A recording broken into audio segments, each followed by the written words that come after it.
estava conduz motorizada a velocidade máxima. Motorista ida soca estudante na rua e a linha zebra cross e área ponte CPLP. Acidente ne acontece em área ponte CPLP, Lawrence Anulu Recintolo, fula setembro tinane. Tuir cronologia, estudante na rua ne hakat liusi linha zebra cross. Mas be, motorista ida conduz motor a velocidade macas, não la consegue trava hori soca estudante na rua ne e a linha zebra cross.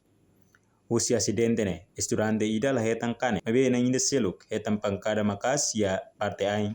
A foi estudante na rua ne hetan soque, comunidade ne be hela basic inclui passageiros sira, ne be hamri que in hela bemo e estrada nini. Ajuda que da sira na rua, liliu ida ne be hetan pancada macas e a parte ain ne, e a comunidade ne uma ne be basic fatin ba.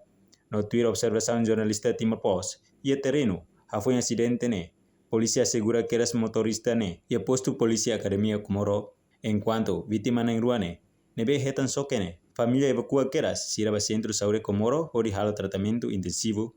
Reportagem Melania Conceição, televisão Timor Post. Janela informação ba emohoto.